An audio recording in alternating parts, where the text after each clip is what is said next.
Welcome to Sunshine Cathedral's Queer God Squad. It's Tuesday, February the 11th, 2025. I am Bishop Darrell Watkins, the Senior Minister here at Sunshine Cathedral. With me today is Sunshine Cathedral's Executive Minister, he's also my husband, Bishop Robert Griffin, and Sunshine Cathedral's Minister of Connections, the Reverend Dr. Ann Atwell, and last and maybe least, the Reverend. Last but not at all least is Reverend Kevin Tisdall, our Minister of Education. Visit sunshinecathedral.org to learn more about our progressive faith community and how you can be a part of it no matter where you live in the world. And if you live in South Florida, be sure to check out the Sunshine Cathedral Center for the Performing Arts, offering entertainment for the LGBTQ plus community to benefit the LGBTQ plus community. Queer God Squad was created by Hotspots Happening Out to support our mission to explore the value of faith in the LGBTQ community. In 2025, we are celebrating the 40th anniversary of Hotspots Magazine, the 5th anniversary of Queer News Tonight, and we produced the 25th anniversary of Stonewall Pride Parade and Festival on June 14th. We're the largest nonprofit LGBTQ media organization in America, and we encourage you to support our mission to inform, entertain, and educate our community and allies. If you enjoy the Queer God Squad, please share this or other episodes with your friends, family, and social media communities. This is the Sunshine Cathedral Perspective. Progressive, Black, Gay, Baptist, Republican, Peter Gomes. Baptist minister and Harvard graduate, Peter Gomes was the Plummer Professor of Christian Morals at Harvard Divinity School and the Pusey Minister at Harvard's Memorial Church. Gomes was considered, quote, a great preacher, end quote, by many, in the 1979 Times magazine labeled him as a star of the pulpit. And when he came out as gay in 1991, he used his celebrity status to advocate for LGBTQ rights. He was a voice for tolerance throughout his career, African American, Republican for many decades, Democrat for the last 4 years of his life, Baptist, Ivy League, erudite, and progressive. Reverend Gomes didn't fit neatly into any one box, which is perhaps why he was admired by so many. Gomes was the author of The Good Book, Reading the Bible with Mind and Heart, and also the Scandalous Gospel of Jesus, which was what's so good about the good news. Reverend Gomes shows that our community is not monolithic, but very diverse and fluid. Let's remember Reverend Gomes and discuss what his life and ministry might teach us still. While in Cambridge at the Episcopal Divinity School, I had the privilege to meet Reverend Gomes on a couple of occasions. And what I loved about meeting him, when I first met him, it wasn't what I thought. He wasn't who I thought I was going to meet, first of all. I was expecting this like really 6'5", gigantic of a man, because I read so much about him preach. But in walks this little statue person, and then now this voice came like, oh my God, this is not what I was expecting. But when he spoke, every eye was focused on him, every ear was tuned to him, because the precision in which he spoke, you did not want to miss a thing he had to say. Whether that was in preaching at the pulpit at Harvard, or whether he was lecturing at the Episcopal Divinity School, or whether it was high tea at his house, which some of us got to attend on several occasions. Every Wednesday. Every Wednesday it was high tea at Dr. Gomes' house. So you would see this little gathering of custard and dust walking across the compound to go towards that big yellow house with that big American flag hanging on the front of it.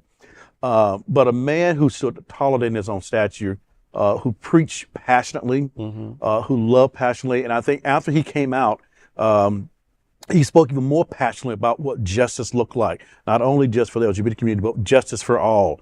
I remember he and I was having tea at one point. I was talking to him about the Metropolitan Community Churches, and he says, yes, I recall going to an MCC once, and I think it was in Dallas. And it was the Cathedral of Hope. It was the Cathedral of Hope. I heard that sermon. It was the Cathedral of Hope, and he says, they were so loud and noisy.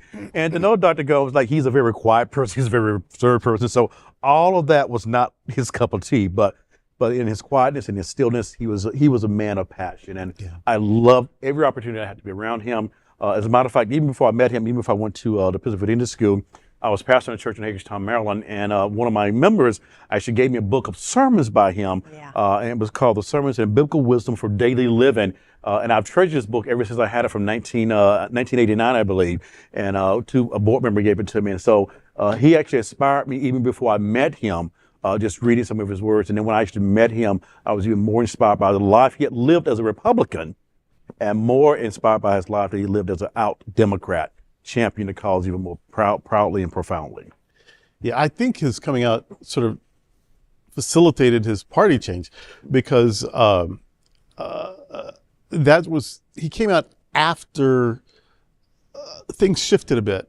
I think if Poppy Bush and Ford and Eisenhower, I think if that had been the continued thinking process of the Republican Party, I think there'd be several gay people and, just having different ideas about this economic thing or that foreign policy thing, but, still trying to do good for everybody and being respectful and trying to have a slightly bigger tent all the time. It wasn't until post-Reagan that there was a big shift, and there was a conservative shift worldwide. I mean, there was the Ayatollah Khomeini, there was Margaret Thatcher, there was Pope John Paul II. I mean, and it's all happened within a year or two, where just the right pushed, right, and so when he came out, it was already more and more. I think this was Bush 2 when he came out, and I think Bush 2 was sort of kind of a nice guy, but when you're working in a lot of ideas. So a lot of people had to be a little gruffer than they naturally would be just to keep the coalitions together and to keep, I can only help if I get in the office, and I won't be in the office if I don't toe the party line. And I'm actually tired of that from both parties. But so I do think that coming out I think otherwise he was not unhappy being a Republican, certainly not his version of Republican, a moderate, even progressive Republican. It's just you can't, especially in the days of Trump, you just can't be, there's no such thing. He'll call you a rhino. If you're not mean and exclusive and horrible, then you are a Republican name only, rhino. Well, okay, then you have to become part of the resistance. You have to become a Democrat or an independent or something else. And I think that's what happened to him. But he was an intellectual. He was an Anglophile. When you walk through his house, every single thing was Edwardian this and Victorian that, and pictures of Queen Elizabeth in various stages of her life, and every book by some British author. He was fascinated by British culture and history, and he had this thing where he would tilt his head up so he could look down his nose at you. He was because he wasn't very tall, so he would talk like this, not necessarily in the pulpit, but when he was talking to you. And which I just thought I would stare sometimes, like, what are you doing? Why are you doing that? That's so funny to me. But he would have these amazing stories. He was a wonderful host. Like when we went to high tea, we didn't go to high tea. He opened his house for high tea every Wednesday, and you could show up. And so he was generous like that, and gracious as a person, and a power. I was at the Cathedral of Hope the Sunday he preached in the 90s. Wow. And I left in 97, so it was 97 or before, maybe 96. And I remember thinking what an amazing preacher he was even then. I didn't know he thought we were loud. But we were. Girl, you ain't in New England anymore. This is the South. We get loud. But no, he was, and what I appreciate most about him, of course I love his intellect. Of course, I love good preaching. Of course I love people who are nice and will offer you a finger sandwich and a cup of tea.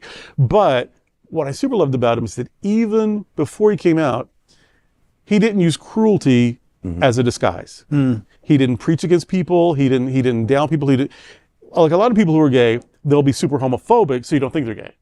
And he never did that. So in fact, the more other people did it, I think it maybe been why he needed to come out. He's like, because I think originally, conservative New Englander, he just thought, my politics and my sexuality and my romantic life, that's my business. But when people started politicizing it, being mean, using it to hurt people, I think that may have been one of the reasons why I said, I need to come out. I got it. You think I'm a good preacher? You think I'm a good teacher? You don't like me? Well, guess what? I'm one of these people that you're being so horrible to. And so he was, I think he was an ethicist, not only a preacher and a theologian, also an ethicist. And we need more Gomeses in the world. Amen. May his legacy live on. He made an imprint on me, and just in writing and in meeting him. So, love on something. If you ever get a chance to listen to any of his sermons, please do. You will not And read his books. read his books. I have a number of his books, and they're very, very good. And it's fun that if you do read his books, listen to his voice first. Yeah. So then you actually hear his voice as you're reading it, and almost in his voice. That's kind of a neat thing to do. But a lot of his books are preaching, or they're sermons, or they're about and so they flow like you almost hear it, even though his voice sounds like, because he's writing for himself to speak, and so it does offer this beautiful prose-like flow. And so read his books. Yeah. And I have done exegesis with his books to write sermons. Not a lot, but I understand what you're saying about listening to the voice, because it's clear, it's concise, it takes you where you need to go. So Yeah, if you listen to the voice and then read his books, it makes you almost read that. I've never heard his voice. Got to do that now. Now I've got a homework assignment. I think we both do. Well, that's today for the Queer God Squad.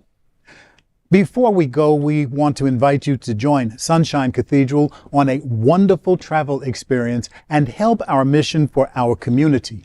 Join us on the Florida AIDS Walk Pride Cruise. This unique 3-day cruise will sail from Miami on the $1 billion and ultra deluxe 170,000-ton MSC Seascape on November 2nd, 2025. The cruise is for the Florida AIDS Walk. Your participation helps 13 vital beneficiaries in our community. The cruise is an incredible value, starting at just $199, and is also a fundraiser for the Sunshine Cathedral. Parties, special events, and more aboard, including a special unlimited beverage and open bar with Wi-Fi for all 3 days for just $68. We invite you to join us on this amazing cruise for fun, this vital cruise for good. We want to thank you for joining us. We are here daily at 3 p.m. to have some fun and to discuss what our LGBT community is talking about. Sunshine Cathedral is the world's leading progressive queer church. Progressive, queer, and God are words that naturally should go together. We all are in this together. Remember that. You are God's miracle, not God's mistake. Until next time, we are the Queer God Squad.